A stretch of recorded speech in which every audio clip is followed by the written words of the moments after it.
बाजार पिछले कुछ दिनों से ट्रेंड बदलने के संकेत दे रहा है। आरबीआई की दरों में कटौती के बाद जीएसटी में कमी के साथ ट्रंप के रुख में नरमी जैसे कई ट्रिगर्स बाजार को सपोर्ट कर रहे हैं। ऐसे बाजार में कहां दांव लगाना चाहिए, मार्केट इनसाइट्स और कमाई वाली थीम्स पर चर्चा करने के लिए आज गेट रिच की कड़ी में हमारे साथ हैं एचडीएफसी एएमसी के एमडी और सीईओ नवनीत मनोत। नवनीत जी, शुक्रिया आज सीएनबीसी आवाज़ के साथ जुड़ने के लिए। बहुत बहुत स्वागत है आपका शो में। बहुत बहुत धन्यवाद अनुज। और सबसे पहले तो मैं एक बधाई और धन्यवाद भी देना चाहूँगा अनुज आपको कि म्यूचुअल फंड सही है का संदेश हम कई वर्षों से फैला रहे हैं, लेकिन आपकी भी एक अहम भूमिका रही है कि हर घर तक वो संदेश कैसे पहुँचे और हर भारतीय किस तरह से भारत की प्रगति में जुड़ सके म्यूचुअल फंड के जरिए, एसआईपी के जरिए। तो जब हम एसआईपी के नए आंकड़े देखते हैं तो ये मेरा कर्तव्य है कि मैं आपको भी बहुत बहुत धन्यवाद कहूँ। चलिए, आपका बहुत बड़ा बड़प्पन है, thank you so much obviously. और ये हम लगातार वैसे क्या सीएनबीसी आवाज़ में जैसा आपने बोला हम चला रहे हैं। इनफैक्ट कल भी जो म्यूचुअल फंड के डेटा है हमने थोड़ा सा टाइम स्पेंड किया लोगों को ये बताने के लिए कि नंबर ख़राब नहीं है, क्योंकि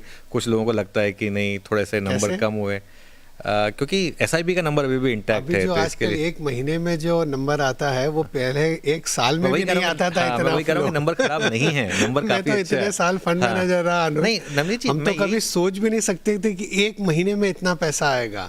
8,000 करोड़ की एसआईपी की बुक हुआ करती थी जिसको भी हम बहुत ज्यादा 4,000 करोड़ की 2016 के आसपास। हाँ, 2016 में 4,000 करोड़। उस पर मैं 2021 से आंकड़े देख रहा हूँ। से देखोगे तो आप 8,000 से 28,000 की जर्नी है, बहुत बड़ी जर्नी हुई है। 28,000 करोड़। आपको पता है पहले गेटरिच में केडिया जी आए थे, वो कह रहे थे कि ये तो आप हो सकता है आगे जाते हुए 20,000 करोड़ रुपए दिन का मामला हो जाए।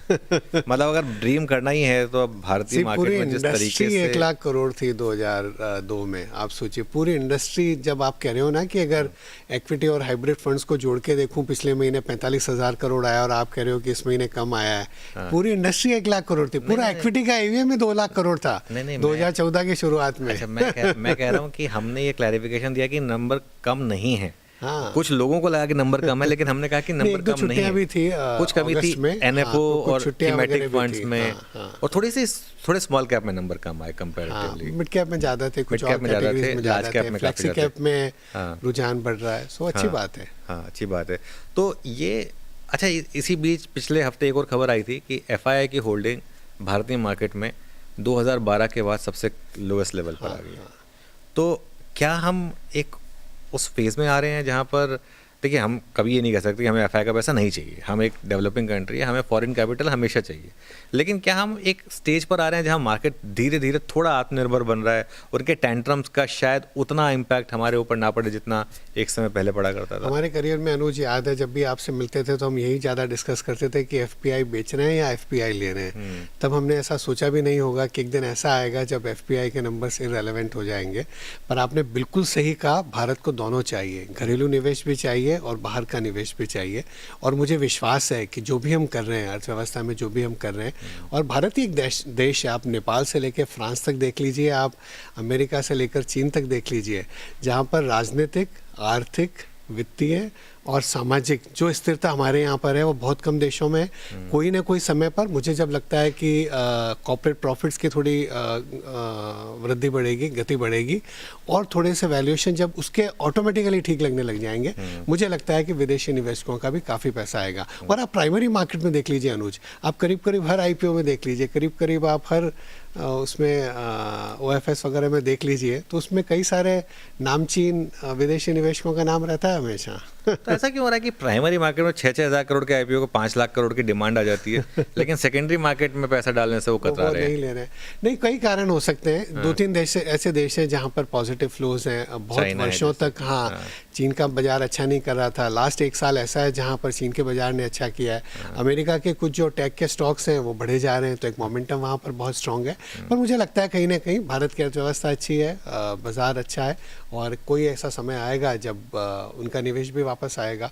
आज भी उनकी बड़ी होल्डिंग है, 15-16% तो बाजार में ओन करते हैं। पर कहीं ना कहीं ये बरसों से हम सबकी एक चाह थी कि भारत का बाजार, भारत के निवेशक उसमें पैसा बनाए, ज़्यादा पैसा बनाए। बिल्कुल बिल्कुल बिल्कुल। मुझे याद है क्योंकि 2003 में मैंने अपने करियर की शुरुआत की थी, और मैं 2005 में शायद एक बार नीलेश भाई से बात कर रहा था, उन्होंने कहा था कि ये मार्केट में इतनी बड़ी रैली है, हम खुश हो रहे हैं, लेकिन असली पैसा तो फॉरेनर्स बना रहे हैं। बिल्कुल बिल्कुल। इस बार की जो बुल आज मार्केट भी है, आप भारत की सब बड़ी कंपनियां देखोगे हाँ, तो पुराने समय में तो लाइक पूरी ओनरशिप फॉरेन इन्वेस्टर्स की थी, जैसे करीब HDFC करीब। बैंक बिल्कुल के, बिल्कुल हाँ, बिल्कुल। हाँ। आज जो अगर विश्व में कहें कि सबसे ज्यादा रिटर्न्स जिन कंपनियों ने दिए होंगे भारत की कंपनियों ने, उनमें ज्यादा होल्डिंग्स विदेशी निवेशकों की थी।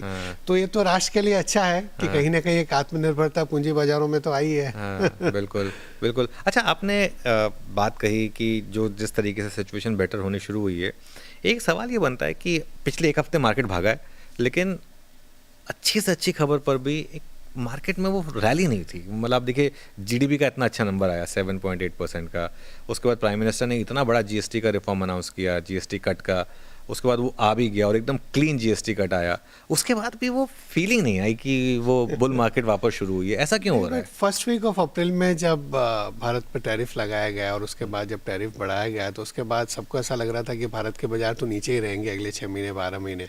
पर उसके बाद अगर हम वो बॉटम देखें, वहाँ से हम 10-12% ऊपर हैं।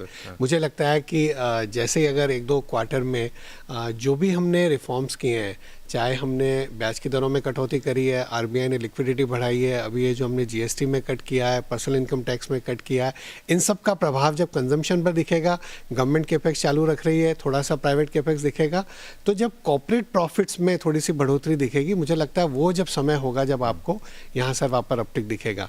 वैल्यूएशंस भी ज़्यादा थे अनुज, पिछले साल जब भी हमने बात करी, दिवाली के शो पर करी, साल के शुरुआत में करी, पिछले साल जब भी हमारी बात हुई, यही हुई थी कि कुछ ऐसे सेगमेंट्स हैं बाजार के जहाँ पर वैल्यूएशन बहुत ज़्यादा है, particularly mid and small cap में। अभी थोड़ा टाइम करेक्शन हो गया 1 साल का, और थोड़ा सा प्राइस करेक्शन हो गया कई स्टॉक्स में, तो अब धीरे धीरे मौके बनने लगेंगे। बिल्कुल। तो अच्छा, ये जो डोमेस्टिक लिक्विडिटी है, इसके साथ एक हमेशा एक क्वेश्चन ये रेस किया जाता है नवनीत जी कि इसमें से ज़्यादातर पैसा आया कोविड के बाद। जैसा आपने खुद कहा, 2016-17 में तो 4,000 करोड़ की बुक होती थी, अब उसके बाद वो 16-17 हज़ार करोड़ की एवरेज हुई कोविड के बाद, और अब वो 28,000 करोड़ पर आ गया। इस पैसे को एक आदत लग गई थी हर साल मिनिमम 15 से 20% रिटर्न देखने की। लो से हम भागे हैं, लेकिन पिछले 1 साल में हमारा नेगेटिव रिटर्न है।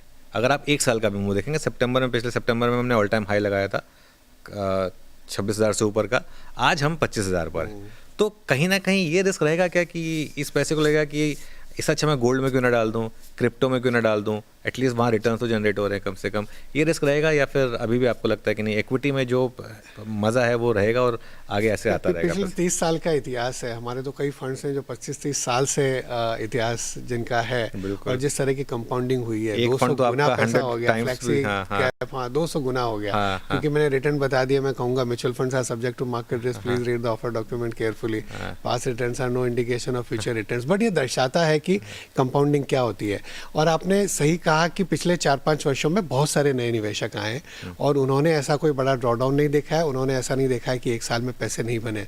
लेकिन आपने बहुत अच्छा सवाल पूछा, क्योंकि अगर आप लॉन्ग टर्म निवेशक हो, अगर आप लंबे समय के लिए लगा रहे हो, तो आपके लिए एक्चुअली अच्छा है, बिकॉज एसआईपी में जो आप अभी पैसा लगा रहे हैं, आपको यूनिट ज़्यादा आ रही है, और जितनी आप यूनिट्स एक्यूमुलेट करते जाएंगे उतना ही आपको फ़ायदा होगा।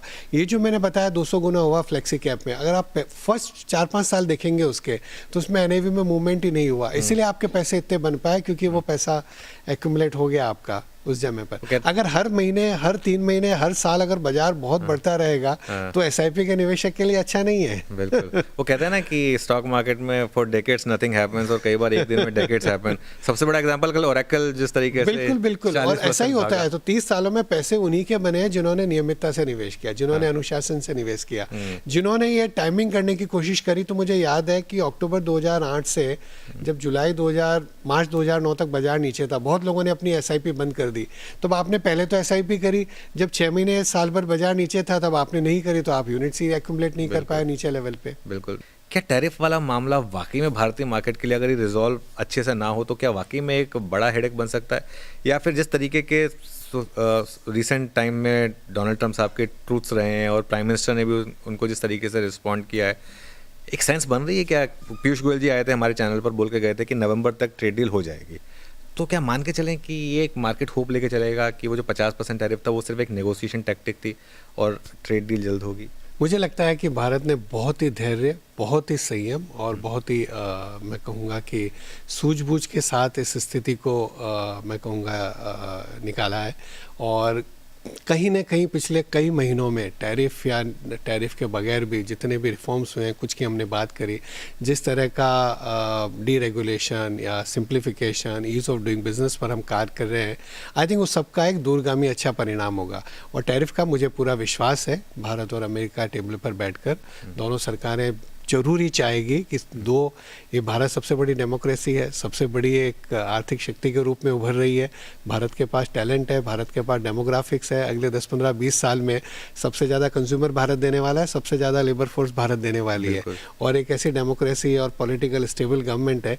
तो इससे तो विश्व का कोई भी देश हो, विश्व की कोई भी अगर शक्ति हो, तो वो चाहेगी कि भारत से मित्रता रहे। मुझे नहीं लगता है कि अमेरिका को ऐसा रहेगा कि हमें भारत से एक जो ये टैरिफ का युद्ध है वो लंबे समय चलाना है, किसी हालत में भी नहीं चलाना है। चलिए, ये बहुत अच्छी बात होगी।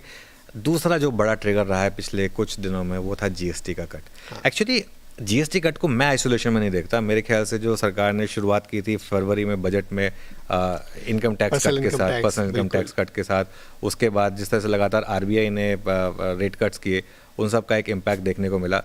तो इसको फिर आप अब किस तरीके से, इसको आप कितना बड़ा रिफॉर्म मानते हैं आगे जाते हुए? बहुत बड़ा। इन सबको अगर मैं एक साथ देखूं तो 2 या 3 चीज़ें हैं। ये एक तो सरकार का जो ईज ऑफ डूइंग बिजनेस है, जो सिंप्लीफिकेशन वाले पार्ट को आप इग्नोर मत करिए। एक तो रेट कट है, टैक्स का रेट पर्सनल इनकम टैक्स पर और जीएसटी पर है। दूसरा जो सिंप्लीफिकेशन पर ध्यान जा रहा है, डिजिटलाइजेशन पर जो ध्यान जा रहा है, ये सब मिलके क्या करेगी, फॉर्मलाइज करेगी इकोनॉमी को। तो फॉर्मलाइजेशन एक बहुत बड़ी फोर्स है। उसकी वजह से over a period of time tax to GDP बढ़ेगा, मैक्रो इकोनॉमिक स्टेबिलिटी बेटर होएगी, इकोनॉमी के अंदर प्रोडक्टिविटी बढ़ेगी, एफिशिएंसी बढ़ेगी, इनोवेशन बढ़ेगा। उसको हम मेरे ख्याल में कहीं ना कहीं नज़रअंदाज कर रहे हैं। भारत में मैं कई बार मजाक में कहता हूँ, मेरे सीएम मित्र कहते हैं आपने भी रिटर्न भरा है कि लोग इनकम के हिसाब से टैक्स नहीं भरते हैं, टैक्स की एग्जम्पशन देख करके अपना इनकम दिखाते हैं।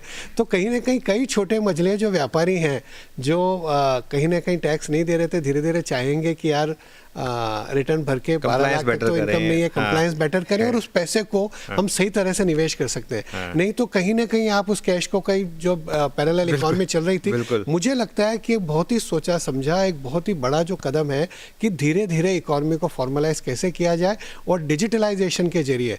तो एक हमारी इंडस्ट्री को उसमें एक बड़ा फायदा होगा। जैसे जैसे इकोनॉमी फॉर्मलाइज होएगी तो लोग बाग हमारे जो सेविंग्स को कहीं ना कहीं ऐसी जगह लगाते थे जो पैरेलल इकोनॉमी में चलती थी, वो एक मेन स्ट्रीम इकोनॉमी में आएगी। तो कंज्यूम भी करेंगे, जीएसटी देंगे, और दूसरी तरफ जो निवेश करेंगे वो बाजारों में आएगा, बाजारों से अर्थव्यवस्था को फायदा होगा। बिल्कुल। ये आप